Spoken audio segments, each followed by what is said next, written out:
All right, well, good morning, good evening, good afternoon, ladies and gentlemen, citizens. Blog Talk Radio. You know it ain't Blog Talk, it's Patron. So anyway, me and Mother are sitting here having a discussion. Shalom. And I was talking, or I letting her in on some of the things that myself and the brother and we speak about at the table on Sabbaths. And one of the subjects that came up, it often comes up, pros and cons of polygyny. There are pros and there are cons.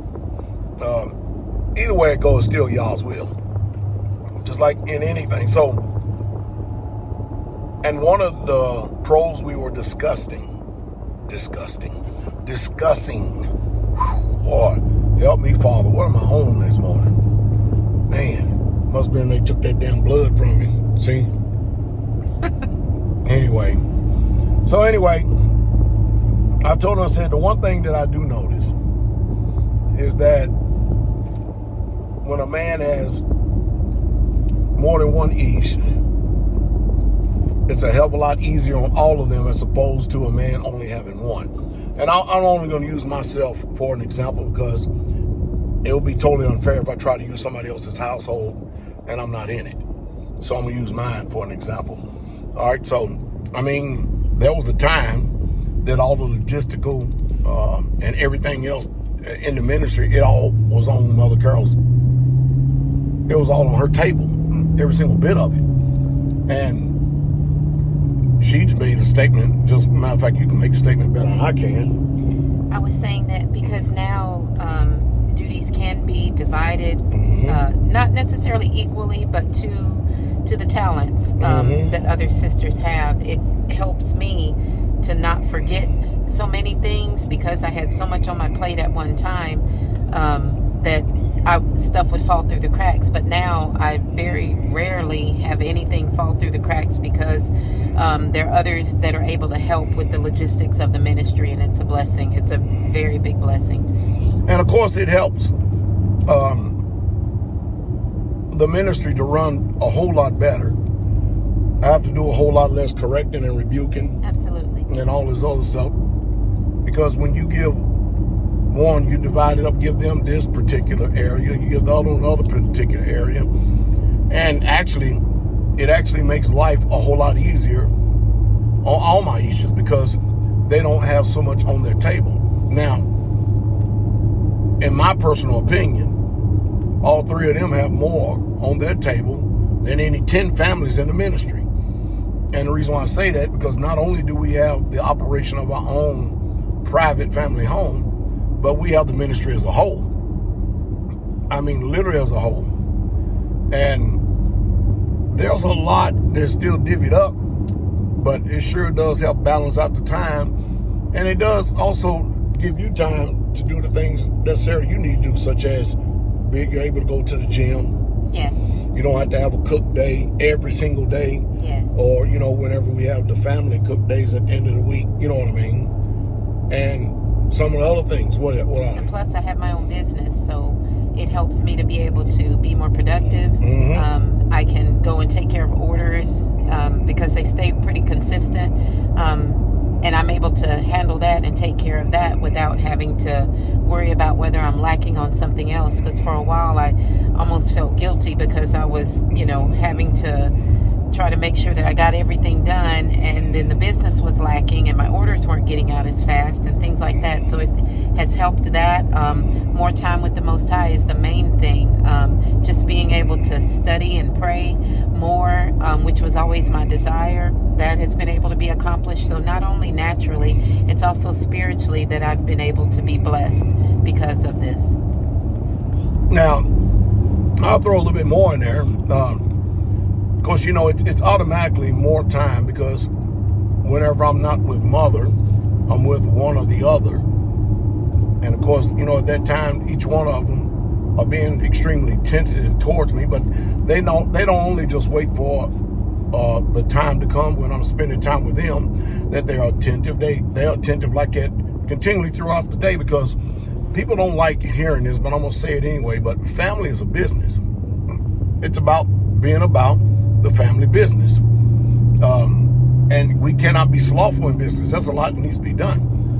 And in my family, the ministry greatly depends on what's coming from my house, because we are actually the progenitors and the one that are actually setting the standard of the ministry for the particular business. Now, I will say this, that if you're a man that's in polygyny, as just as much as your Ishas have time, you need to, and I'm probably preaching to myself too as well, you need to make time for your own self.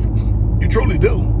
There's nothing in the book that says that you have to have equal divided time with each and every last one of them. It doesn't say that at all. You need to actually have time for yourself as well. And of course, when I get this new house done, that I'm building and stuff, I'm gonna have my own space. And that's just the way it's gonna be. Because, you know, my time usually, I'm in the bed before all of them at nighttime, and I'm up a whole lot earlier than every single one of them. And I have a lot of time. I have a lot of time to pray, a lot of time to talk to Most High Yah, a lot of times to work on the YouTube and the Patreon videos, editing, study for Blog Talk, study for Sabbath, study for writing newsletters, and then my own private study in general, which if any man knows that he takes that time extremely precious, because it's just him and the Most High Yah. But I'm blessed because each one of them have areas that they do that the other one does not do. And I'm not saying they can't do it, but they do it a hell of a lot more proficient. And they have the strengths in that area, and they divide it up really, really well. So pretty much in my own opinion, I'm a man well taken care of. And the ministry should actually sometime give thanks to the household, because they are extremely instrumental in the work of the ministry and the way that it's going. Thank the Father for it. So there's this old saying out there that says that many hands make light work. And of course, my family is experiencing the truth of this, all right? Absolutely. And then, of course, we having these crazy, what do you call these things? We have these crazy weather things that are going on today. We're in the middle of spring. No, we're in the middle of summer. And all of these crazy different types of congestion, viral problems, breathing,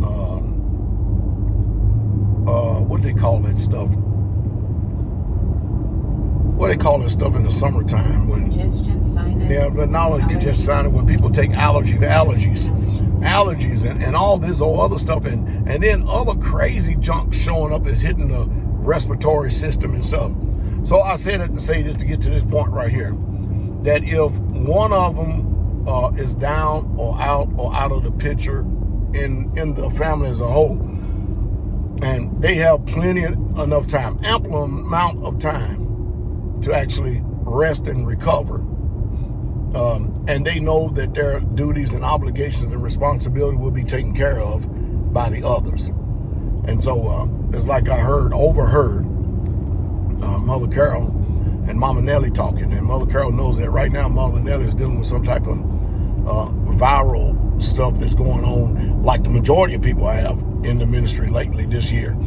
And of course, I don't know if I wasn't trying to listen to them, but she was saying, let me know if you have any laundry, let me know if you need anything.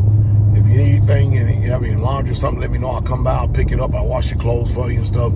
And that makes for an extremely good home. And that makes for a happy home, because now you got the family that's taking care of each other.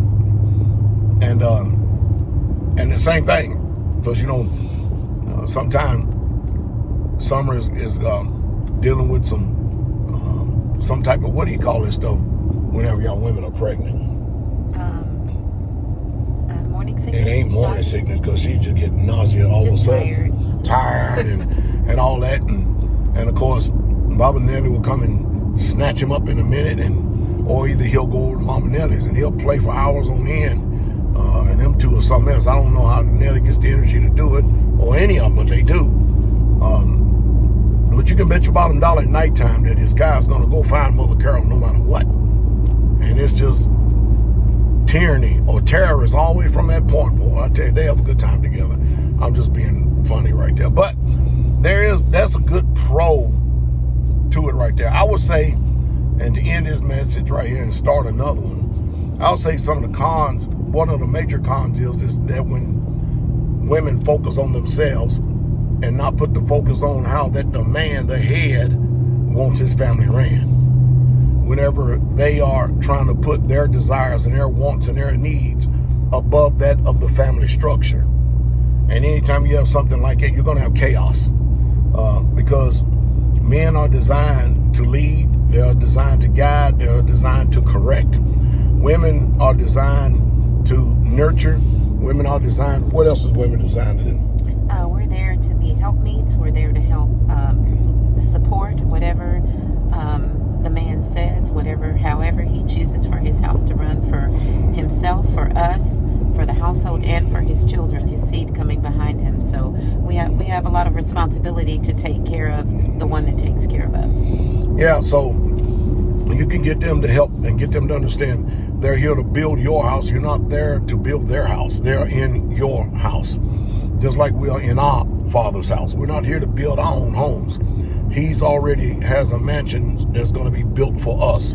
And so we're here in the order of things. The women, the Ishas, are there to build the man's house. And of course, this Western society is an extreme cancer on the minds of women. And the trouble is this, is anytime women focus on themselves, that's when trouble and problems come into marriage. Anytime when they're putting their desires above that, the will of the man in the household, that's when trouble and contentions and strifes come. Now, hey, you can all have preferences. I like the large plates on the right side. Well, I like the large plates on the left side. Well, damn, pick a damn side. The plates don't give a damn which side they're on. You know what I mean? And if you have to step in and make an adjustment, or if you have to step in and then turn around and make a decision right then and there as a man, then make the decision and leave it at that, because you are the end-all, be-all to the running and the building of your house. And I think that the Western culture over here in American society has really, truly has been a detriment to each and every female, because, you know, I was thinking about this as well the other day, and I'm going to end this video. I was thinking about, as much as I've traveled, I've never seen anything like this country. And of course, y'all know I did the video the other day where I named 4 different demographics of women in this country, and almost a 100% consensus. They put the black woman last when it comes to submission. They put every other ethnic race and every other ethnic country above the black woman. And that's how bad, and mind you, and the majority of these women that put the black woman last actually come from black women themselves. They actually incriminated themselves. And that's the sad part about it. No other group of people behaves and acts and responds and act like melanated folks. It's just sad. It's just a sad thing. And I understand what we're up against and what's going on, but to have that type of testimony to where if you're really truly being truthful and honest, you have to actually condemn yourself because you can't meet the conditions of the word is sad as a whole. And the bad part of it is you have these isolated things where you have only a few righteous, melanated, or black women. And of course, it's all the bad seeds. There's so many of them that they overwhelm so much the goodness of the ones that are meeting the conditions and standards of holiness, righteousness. A Proverbs 31 woman, a woman of meek and quiet spirit. And that's why I'm trying my best to get us to understand when we're following the sentiments of the word, the sentiments of the book. Listen, again, the scriptures are clear and they cannot be broken, and we cannot change the will of Yah.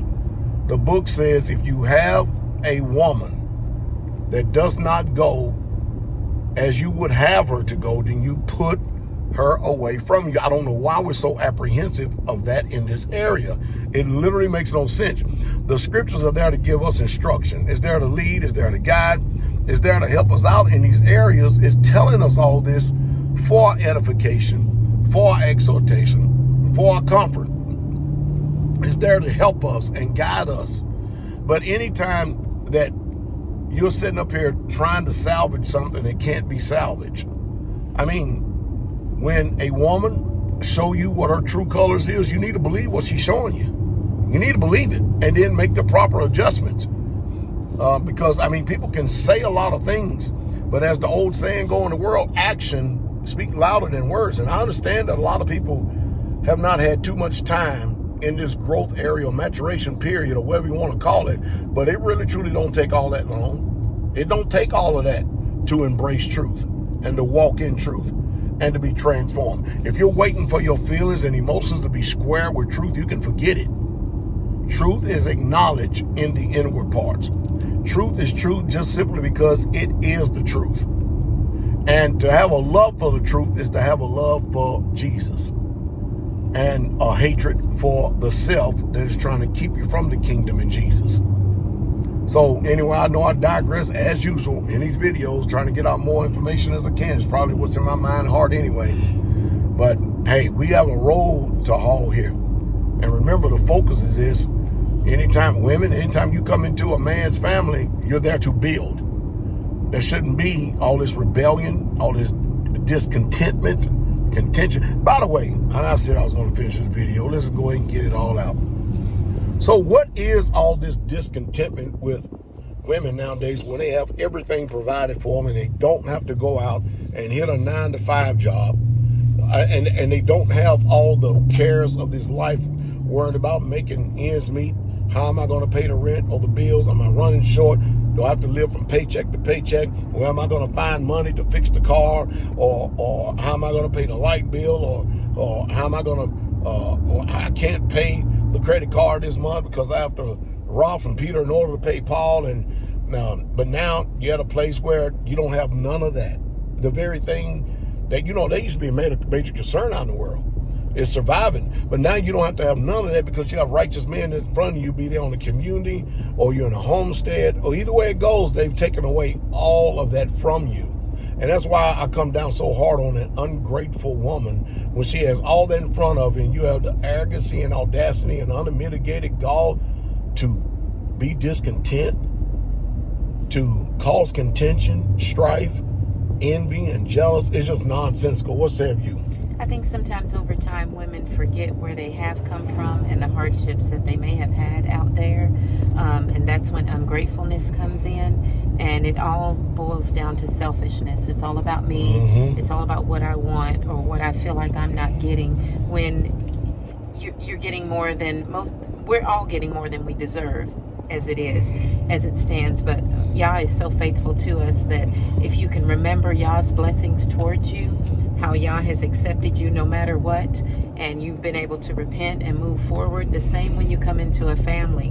Move forward and try your best to be a blessing to that family and not deal with, if you have selfish bouts of periods of time, work with yourself and deal with it and get past it and get through it so that you can be a blessing to the family and not oppressive. So I would say selfishness. I'm trying to make sure this truck is not going to do something because they driving crazy. Yeah, it's something. I think that in this world we don't do enough reflection of how good Yah is. And if we really truly count our blessings today, you'll see that Yah's blessing is overridden the curses in our lives by 1,000 times over, especially in this walk right here. It's a blessing and an honor, especially when we look out and see these children. They are literally in an environment. We have our own community. It's amazing. We have our own community. And in our own community, we have rules and regulations and guidelines. But in our own community, there's nobody at the end of the street selling drugs. There's nobody getting shot. I'm not going to say you don't hear gunshots on our community because you hear them all the time. But there's nobody getting shot or there's nobody selling drugs. There's nobody's life is being snuffed out prematurely. We don't have to have the cops ripping and running up and down our streets and all this other stuff. You don't have to worry about nobody coming jacking your car or breaking into your home or all this stuff right here. All that is non-existent on the actual communities we have actually built for ourselves. And even in that, in just itself, is enough to give Yah praise. It really is. It's enough to give him thanks. So when you are sitting there concentrating on yourself, like Mother said, that's when all of the division, all the discord, all the contention, all the strife, all the discontentment, everything that is negative, that is the opposite of the fruit of the Spirit, only by pride cometh contention. And that's what's going on. It's just another hidden form of pride. That's all it is. All of those synonyms, naming all these different types of spirits, is nothing but just another hidden form for the major principality of pride. And remember, Satan is king over all the children of pride. You better believe it. So anyway, y'all blessed day. King coming.